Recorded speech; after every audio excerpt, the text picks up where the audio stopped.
So yesterday I was with a group and I made a bold statement that they tweeted, which is that I think that project cost accounting and projects in general are death to Agile.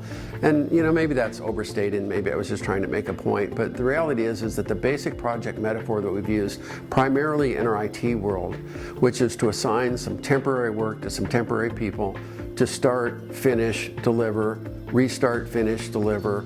Cost accounting based upon ROI at kind of the project level is an inharmonious way to think about value, because value is not simply a series of projects that are discontinuous.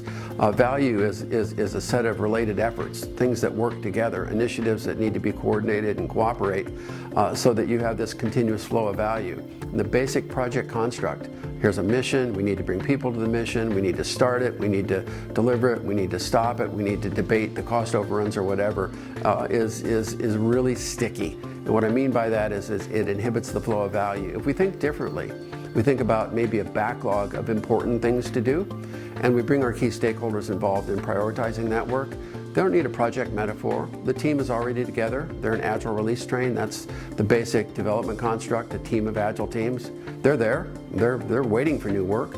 The new work comes in via a feature backlog typically, which is kind of analogous to a project, except it's just the content part. So when we think about the content, we think that the people are already there, the mechanism are already there, they're already working, they want to take the next thing off the backlog and deliver it. That's an entirely different construct than going all the way back to the portfolio management level and creating a project just to get something done.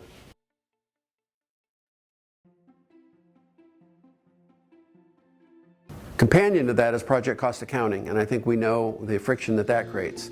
We also recognize that we're in the business of research and development. We like to think of it as application development, but we're not making widgets here.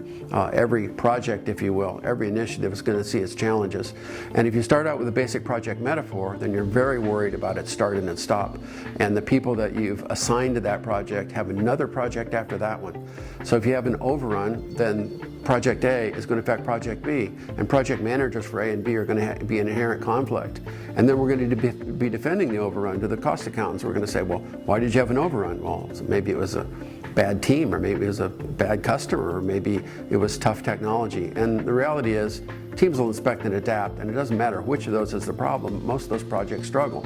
And when a project struggles in a project metaphor, that means that every project struggles. In a value stream, we don't look at it that way. We'll have together the 100 or 150 people that deliver value of a type. They'll pull things from their backlog. They'll work with their business owners to prioritize it based upon this lean economic model called weighted shortest job first, which basically says we have plenty of work to do. Let's pick the job that delivers the most value that we can do the quickest, and we'll just continually vector back to pulling things from the backlog. In so doing, we can fund the entire Agile release train or the entire value stream. The whole notion of itemizing my time to the project, collecting that in the timesheets, analyzing the plan versus actual, pretending like ROI is something other than a very late trailing indicator. Instead, we want to focus on innovation accounting. We want the teams to focus on this new feature. How would we know that it's likely to perform in the market? And just know that we have plenty to do, and know that if we make good decisions about picking the next most important thing on the list that's quickest to deliver, we'll deliver the ultimate economic value without ever having the need for a project.